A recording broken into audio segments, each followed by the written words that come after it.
Quais variações, poderia se pensar que determinadas áreas, aqueles limites que servirão para áreas definidas, podem não ser tão necessários para outras áreas de produção, de plantio, de cultura já qualificada, já feita ao longo das décadas, já apresentada, importante do ponto de vista de produção. Esse zoneamento, portanto, hoje, com o aparato técnico que existe, georreferenciamento, mapeamento por satélite, ele pode, em algum estado da regra legislativa, ser esmiuçado, merecer eventualmente algum grau de liberdade à produção, ainda que preservado o meio ambiente como um todo, mas de maneira diferenciada no Estado, seria uma segunda proposição, que vai depender, portanto, da regra que se entenda necessária. Vão ser as bacias hidrográficas, será o bioma, ou esse bioma identificado de maneira técnica possível hoje, nos dias de hoje. Áreas de proteção permanente, terceiro capítulo. Segundo o deputado Aldo Rebelo, isso é uma criação genuinamente nacional. Essa colocação de áreas de preservação permanente, que se coloca, que se estabelece hoje, ainda que de maneira um pouco indefinida, ao lado das reservas legais. Ou seja, reserva legal acrescida de áreas de preservação permanente. Se nós analisarmos o Brasil, e aí um cenário mais amplo, o Brasil e as diferentes situações do país, nós vamos ver que essa área de preservação permanente é efetivamente um problema. Ela está justificada por alguns elementos de natureza geográfica, mas ela significa, levada à última instância, realizar e produzir situações de grande alteração, inclusive de populações. O que eu quero dizer? Topo de morro é área de preservação permanente. O Rio de Janeiro, por exemplo, tem lá populações em vários topos de morro, e que estão ali não por opção, mas por desídia, num certo sentido, do Estado. Como resolver essa situação do ponto de vista técnico? É possível? Tem um custo. Região do Pantanal. Praticamente não passível de utilização se nós considerarmos também os critérios secos, puros e simples, previstos como área de preservação permanente, baixadas alagadas. Situação de plantio de café. Os senhores sabem melhor do que eu que os países de produção de café de qualidade procuram estabelecer esse plantio em áreas com determinado nível de altitude. Costa Rica, Colômbia, são cafés de qualidade, grau de acidez menor, possibilidade de maior valor agregado ao produto. Haverá a redefinição agrícola de produção aqui no Brasil para entender que os cafés aqui produzidos devem atender a limites menores de qualidade por conta da preservação ambiental, ou essas regras podem ou devem comportar exceções? Essa é a pergunta. Não se trata, pura e simplesmente, de dizer ou de negar a importância de que determinados centros de situação de dano ambiental mais evidente em determinadas áreas. Isso seria negar o óbvio. Cursos de rio, marchas ou situações hidrográficas definidas. Mas a questão é saber quando serão facultadas exceções. Porque se não se facultar nenhuma exceção, a atividade é ilícita e torna possível, não só possível, como necessária a intervenção, inclusive, do próprio Ministério Público da proteção do interesse comum. Ou seja, Não havendo exceção, torna-se dever do Ministério Público evitar a manutenção da produção indevida. A questão é saber, a legislação não deveria prever, já que é um caso que envolve grande parte do país e também envolve o Estado em particular, as situações em que estados, colocações, possibilidade de produção em áreas, ela possa ser excepcionada, e se for princípio jurídico a exceção, eu interpreto restritivamente.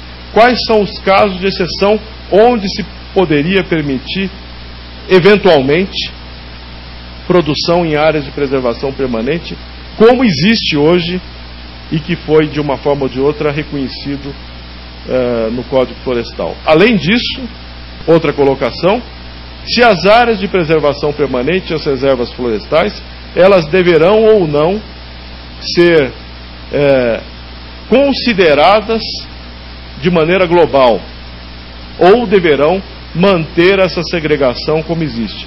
Matéria a ser também definida de maneira clara na legislação, segundo nós entendemos.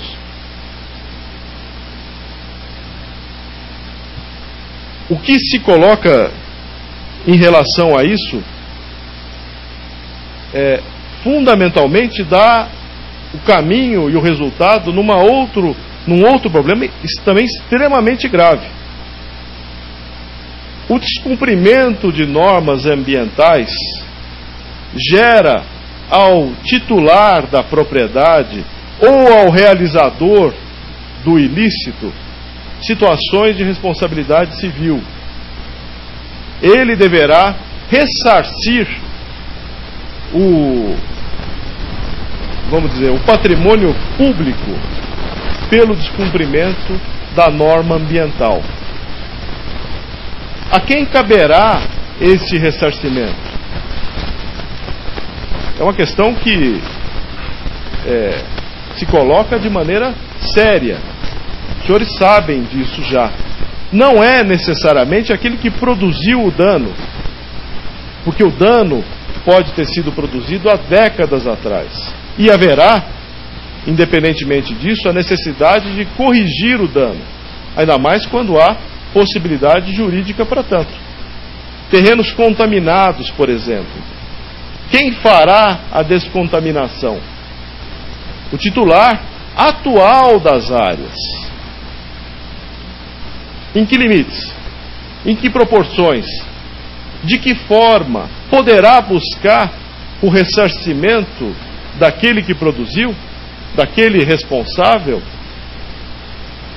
Ora, uma indenização, dependendo do montante que ela alcançar, no sentido da reparação ambiental, se não se tiver regra clara da possibilidade de utilização da área, se 10, 20, 80%, implica na necessidade de recompor o ambiente original no que faltar. Como é que se realizam esses custos que têm que ser feitos? Como é que o responsável pode ser eventualmente cobrado posteriormente? Aquele que recompor o custo, o dano, que não tiver dado causa, ele mereceria também algum tipo de incentivo, de possibilidade de reparação desse custo que ele não causou e que está vinculado pura e simplesmente à titularidade de uma determinada área? Essas questões podem estar inseridas nos códigos florestais? Devem? Podem representar, daquilo que nós falamos no começo, segurança? Eu acredito que sim. E acho que é uma coisa que tem que ser colocada.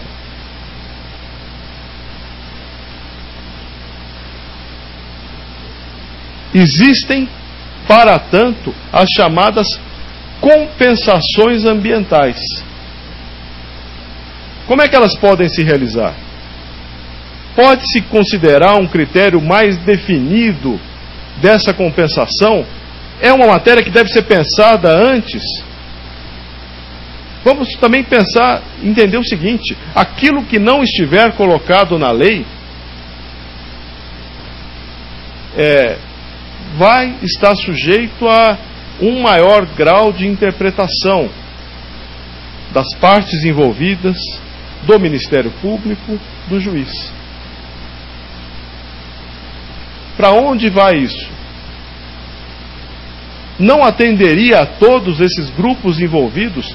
Na verdade, uma definição da lei, que é a primeira das formas de expressão do direito, está acima das outras, para que lá conste, inclusive do ponto de vista da planilha de custo, de envolvimento, de possibilidade de despesa daquele indivíduo. Isso não poderia, e se entender que não foi ele o responsável, mas deve ressarcir, o Estado tem como criar algum tipo de incentivo para que isso se dê? Mais uma questão, eu não estou trazendo nenhuma resposta, mas dúvidas que me afligem com relação a essa matéria. Último ponto é também técnico. Saber até que ponto o Código Estadual poderá se colocar, não confrontando o Código Federal, mas até que ponto ele poderá regulamentar a cada Estado essas possibilidades. Nós sabemos, inclusive, que as imposições ambientais têm sido diferentes nos diversos estados da federação. São Paulo vê as coisas de um jeito, Minas de outro, Goiás, aparentemente, ainda de uma terceira forma. Até que onde que isso é, e seguramente para mim é válido, porque abrange e se refere a situações de cada lugar, mas do ponto de vista da estrutura das leis, o que se poderia imaginar, e se isso não poderia, inclusive, ser buscado, do ponto de vista da legislação federal, espaços previstos para a atuação dos códigos estaduais, evitando problemas futuros de incompatibilidade de leis, de maneira que o esforço desenvolvido aqui não se perca por dizer que extrapolou aquilo que a lei federal não disse. Pessoalmente, inclusive, eu imagino que a regra federal devia ser mais de princípios e as regras estaduais mais fixadas à realidade de cada um, que foi aquilo que inspirou o posicionamento, inclusive a iniciativa tratada aqui. Mas, como são problemas previsíveis, eu imagino que essa recomendação, inclusive esse diálogo mesmo, entre as diversas casas legislativas e grupos de estudo, poderia se travar para tornar efetivamente o Código Goiano um código que vá atender as necessidades que já se colocam muito bem do jeito que estão. Enfim, essas são as ponderações que eu gostaria de fazer. Como eu disse, elas talvez pouco esclareçam, mas eu procurei identificar os pontos maiores de conflito ou de preocupação que nós temos ao avaliar essas questões ditas ambientais. Eu agradeço muito a oportunidade. Muito obrigado.